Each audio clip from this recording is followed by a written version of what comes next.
Senado at sinabi ko sa mga tao, I said it before and I will say it again, yung Rodante Marcoleta na yan, kung hindi ninyo gawing napakamalas na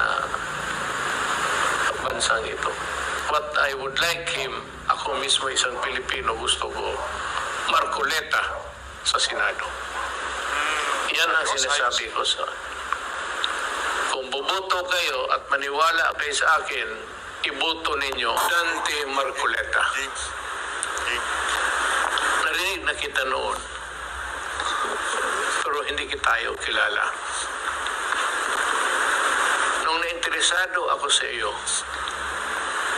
yung nagtatanong-tanong na ako kung sino ka, your lawyering and everything, at yung performance mo sa Congress.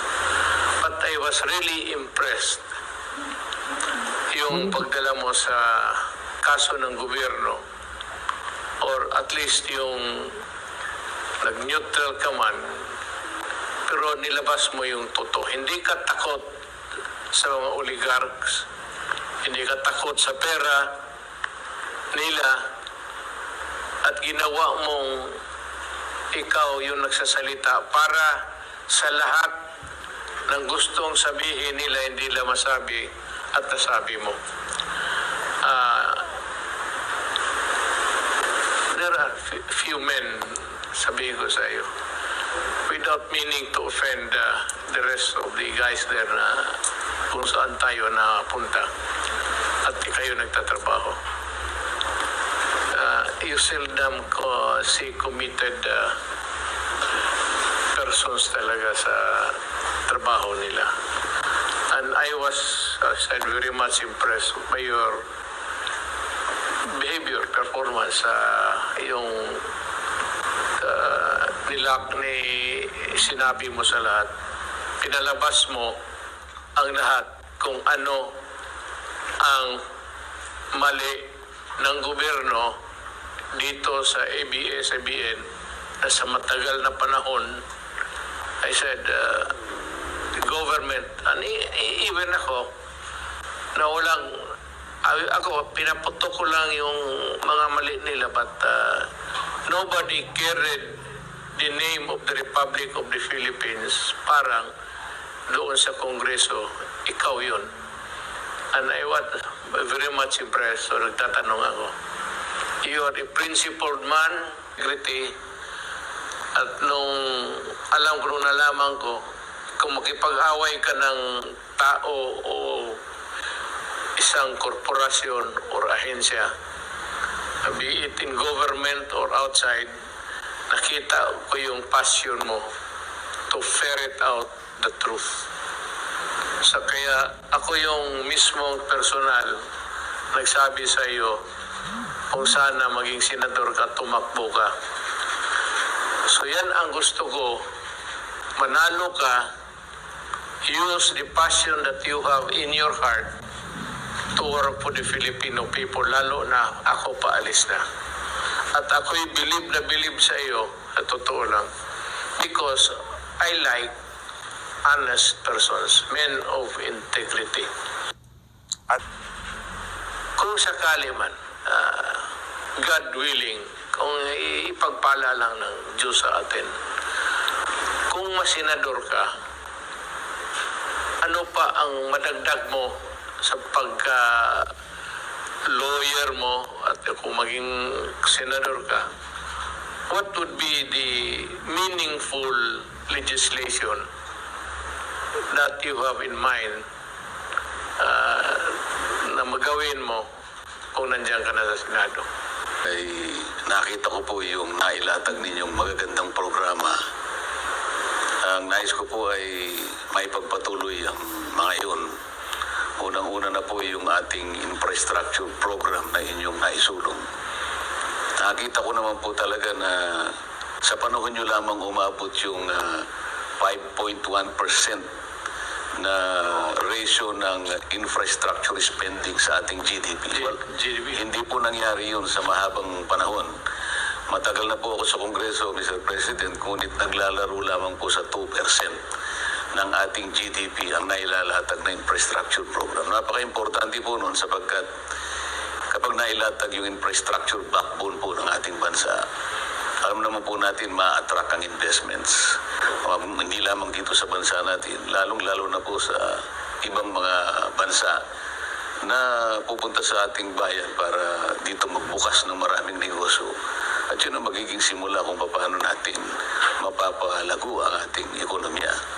Sa Makatwid, napakarami po rin yung nagawa at ang isa pa po yung pundasyon ng ating pangkapayapaan, ating peace and order. Importante po rin yan sapagkat hinahanap din po, Mr. President, ng mga mamumuhunan yung stability ng isang bansa.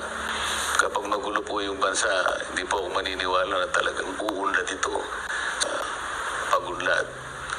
At nakita ko rin po yung pagmamalasakit nyo, i-reforma ang ating lipunan. Yung pagsasakit po ninyo na talagang labanan natin ang droga at ilagay sa matatag na pundasyon ang ating bansa. Pagmamalasakit ninyo kung paano naitawid ang bansa natin sa pandemya.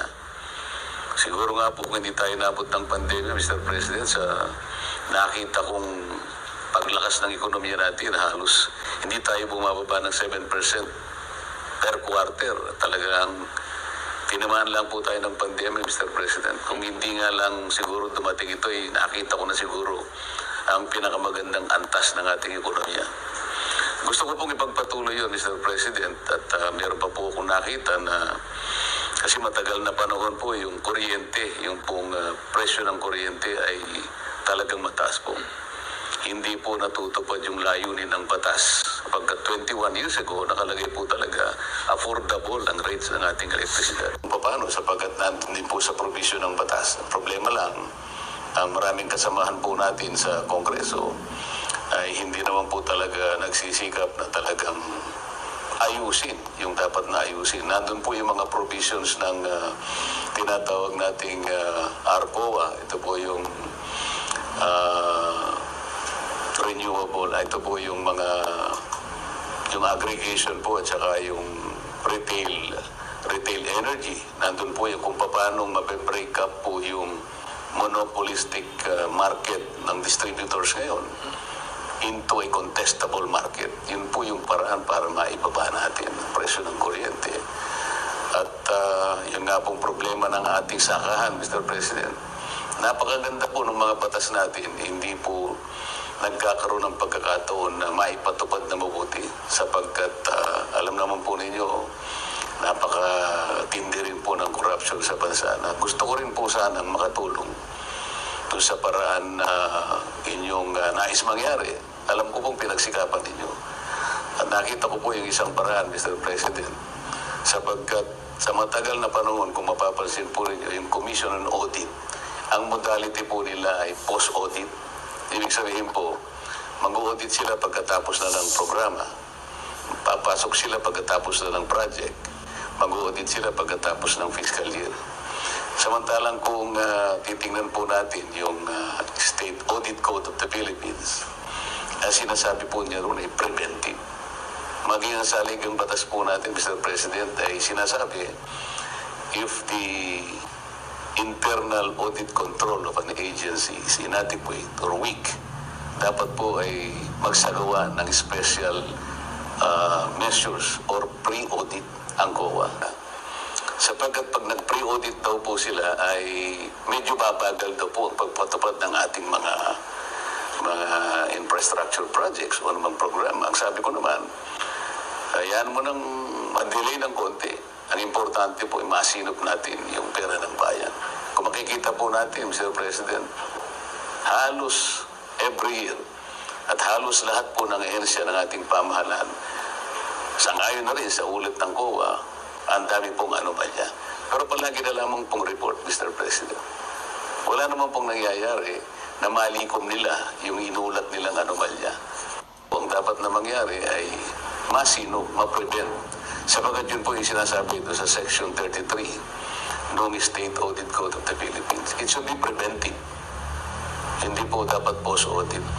Dapat pre-audit. Yan po yung mga iba't ibang nais kong ayusin sana. Ang ang Department of Education, Mr. President, maaring sa ngayon ay alam na rin po ninyo sapagkat meron po tayong isang batas na nagawa natin 25 years ago. Sinasabi po doon ng DepEd, hindi na siyang dapat gumawa ng libro. Ang dapat na gumawa ng libro, mga private sector publishers, in order for us to develop a national book development industry para makapag-export tayo. Ito po yung batas, Republic Act 8047, kung hindi po ako nagkakamali. Pero hanggang ngayon, Mr. President, 25 years na po ang batas na yan. Pero hanggang ngayon, ayaw pa rin iwanan ng DepEd yung paggawa ng libro. Sa makatwid, sila po is in continuing contravention of the law itself. Kaya po hindi maayos-ayos sapagkat sila mismo nilalabag nila yung batas. Siguro po kung ako ang pagkapalad po ako, ang palalakasin natin yung oversight function po talaga, yung totohanan at seryosong pagtingin at pag-aayos kung paano na-i-implement. Marami po tayong magandang batas, Mr. President, hindi lamang po talaga na ipatutupad ng maayos sapagkat kulang po tayo doon sa mga taong dedicated enough to look into these areas, Mr. President. Alam mo, sa totoo lang, ang kulang natin actually, sad to say, ang ginawa itong karamihan mga members ng Congress is, alam mo na, ito yung walang ginagawa at pumasok lang dyan, lalo na yung mga mayaman, milyonaryo, may negosyo, simply to protect or enhance their finances sa pagkatao nila. But wala tayong mga crusaders kagaya ninyo na pag naumpisahan yung o pag-usapan yung mali, that na follow up ninyo hanggang huli. Kagaya ng ginawa mo sa ABS-CBN. Pinalabas mo talaga lahat ng kalukuhan nila. So, doon ako nanonood, started to, and I said, I have found one of the men whose honesty I cannot question. Kaya pinapatakbo kita at tinanong ko kung anong magawa mo. In addition to what you have said, I said, maasahan ka ng ordinaryo na akong Pilipino by that time. At meron kang may tao dyan, ang pangalan si Rodante,